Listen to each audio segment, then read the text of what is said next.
kick off our journey today with a fascinating topic. Today, we'll be exploring understanding the human brain, mind, and moral qualities. We'll look at how our brain functions, how our mind shapes our perceptions, and what makes us moral beings. Over the next few slides, we'll dive into these intriguing aspects and uncover some insights together. Let's get started. The human brain, as you can see, is a remarkable organ that weighs about 1.3 to 1.4 kilograms, making it relatively lightweight given its incredible capabilities.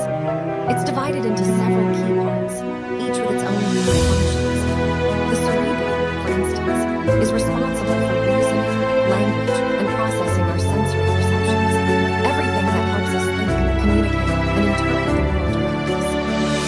Then there's the cerebellum, which plays a crucial role in movement coordination and maintaining our balance. Think of it as the part that helps us move smoothly and stay upright. The brainstem, on the other hand, handles more basic life functions like breathing, heartbeat, and sleep, things we often don't consciously think about but are vital for survival. What's truly astonishing is that our brain contains around 86 billion neurons, all interconnected through synapses. These connections enable us to process information rapidly, allowing us to think, learn, and adapt. It's this complex network that makes the brain capable of generating thoughts, solving problems, and creating our rich inner experiences. Overall, the human brain is not just an organ. It's the central command center, shaping every aspect of our lives from the simplest reflexes to the most profound ideas. Let's start by looking at neurons, which are the fundamental units of the brain. They transmit electrical impulses that carry information throughout the nervous system, enabling everything from movement to how we respond. Supporting these neurons are glial cells. These cells might not get as much attention, but they play a crucial role in supporting neuron function and maintaining homeostasis, meaning they help keep the brain's environment stable. Moving on to neurotransmitters, these are the chemical messengers like dopamine and serotonin that facilitate communication between neurons. They are essential for regulating mood, motivation, and many other vital functions. By understanding these key components, the neurons, glial cells, and neurotransmitters, we get a clearer picture of how the brain processes and transmits information, which ties into our overall theme of understanding brain function and health. Let's take a closer look at some of the core cognitive abilities that define human intelligence. First, we have complex communication, which is our ability to convey and interpret nuanced ideas, emotions, and information through language. This skill is fundamental because it allows us to share knowledge, collaborate, and build relationships effectively. Next, there's abstract thinking, which encompasses imagination, reasoning, and creativity. This ability enables us to think beyond the immediate and concrete, to imagine possibilities, solve complex problems, and innovate, traits that are essential for progress and adaptation. Then we have memory and learning. These are about how we store information, and more importantly, how we adapt that knowledge over time. Our capacity to learn from experiences and integrate new information keeps us flexible and capable of growth. Finally, consciousness involves self-awareness and reflection.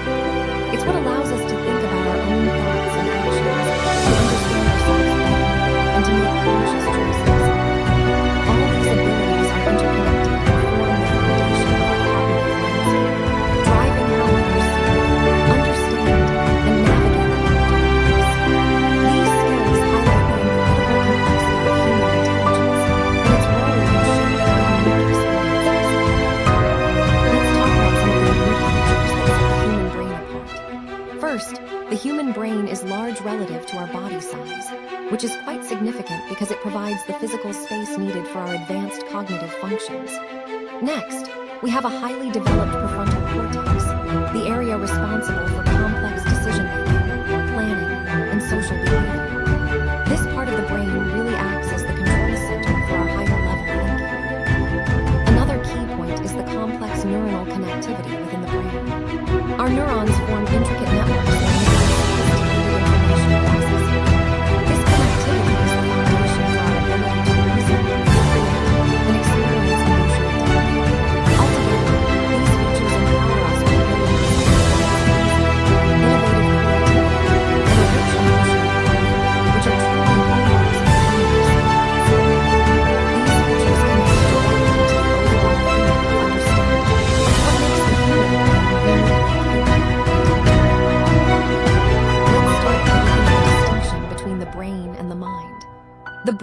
essentially a physical organ.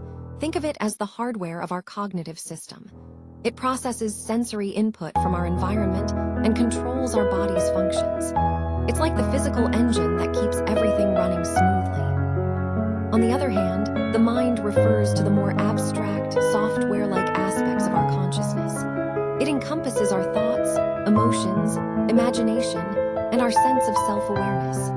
These are not physical objects you can hold, but rather processes that happen within the brain's hardware. The key difference here is that the brain is the hardware. Think of it as the physical device, while the mind is the software, the programs that run on that device. This analogy helps us understand how our physical brain and our subjective experience are interconnected and distinct. Throughout this presentation, I want you to keep this distinction in mind. Understanding the brain as hardware and the mind as software is fundamental to exploring how consciousness and cognition work together. Let's take a closer look at the factors that influence behavior. First, we have biological factors, which include brain structure, neurotransmitters, and genetics. These are the biological underpinnings that shape how we think and act from within. Then, there are environmental factors, such as upbringing, culture, and experiences like trauma, which can significantly influence our behavior based on the environment we grow up in and the experiences we have. Next, psychological factors come into play. These involve personality traits, cognitive patterns, and moral development. Things like our mindset, values, and how we process information.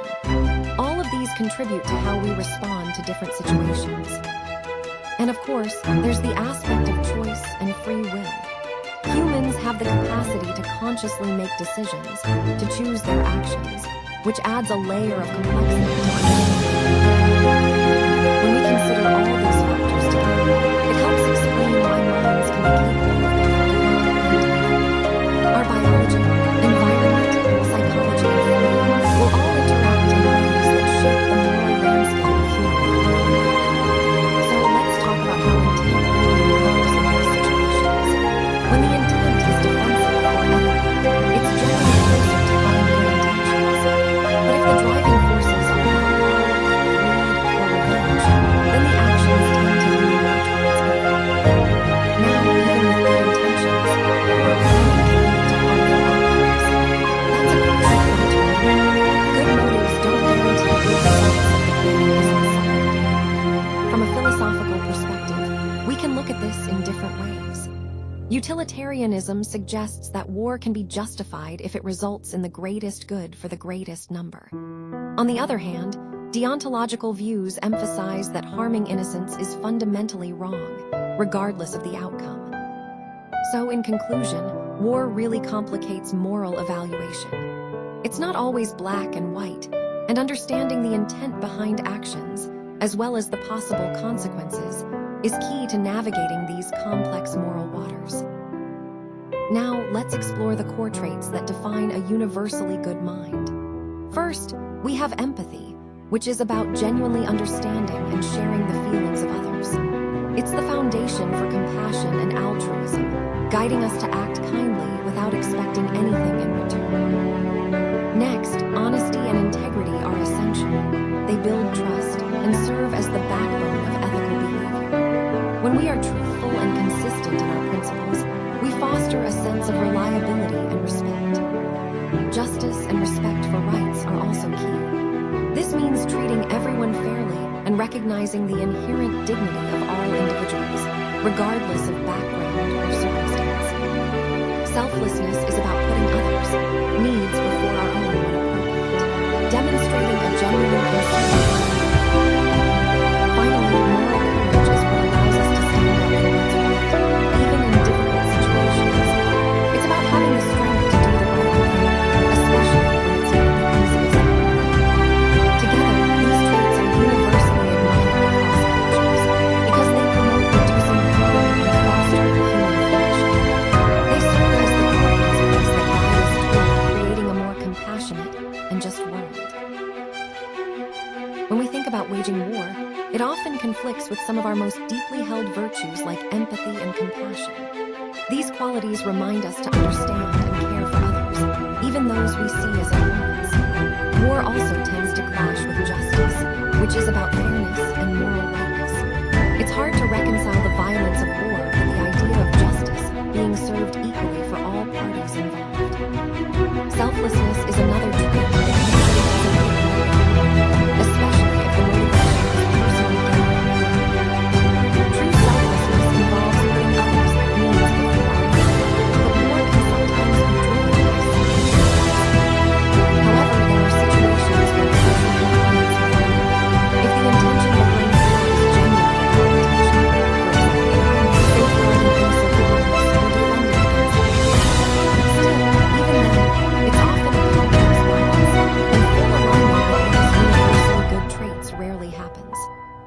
So, the key takeaway here is that war, by its very nature, usually doesn't fully align with traits we regard as universally good, like empathy, justice, and selflessness. This brings us to a broader point about leaders and these universal mind traits. Leaders often face tough choices, and understanding this tension helps us see the moral complexities they navigate. Now let's consider the human brain. It's a physical organ, incredibly complex, and it's what enables us to think, to reason, to imagine. But it's more than just a biological machine. It's the foundation of our consciousness. Moving to the concept of the mind, which is emergent from the brain, this is what governs our thoughts, our emotions, and our decisions. It's the seat of our subjective experience, shaping how we interpret the world around us. When we look at good versus evil minds, it's important to recognize that both are shaped by a combination of factors. Biology, which includes our genetics, environment, which involves our upbringing and surroundings, psychology, our internal mental processes, and ultimately our choices.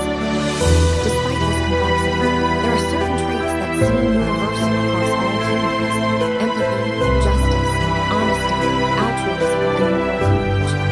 These are the traits that often define what we consider morally good or virtuous.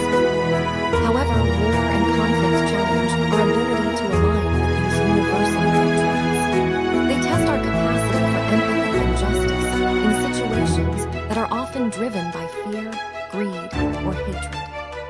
In summary, understanding the human mind and its traits helps us see the potential for goodness within us all, but also the challenges we face when that goodness is put to the test. It's a central theme in exploring how we navigate conflict and seek peace. Let's take a moment to reflect on what we've discussed. Understanding both the human mind is crucial because it helps us better evaluate human actions and motivations. When we grasp how the brain functions and how the mind operates, we gain insight into why people behave the way they do. This understanding can lead to more empathy and more informed decisions. Additionally, recognizing universal mind traits gives us a kind of benchmark for ethical behavior. If certain traits are common across humanity, they can serve as guidelines for what is morally acceptable or desirable. It reminds us that, despite our differences, there are shared aspects of human nature that can help guide our actions toward happiness, fairness, and integrity. So, in the broader context of this conversation, reflecting on these points helps us see how a deeper understanding of the mind and brain not only enriches our knowledge, but also shapes our ethical framework. It's about using this knowledge to foster better, more compassionate human interactions.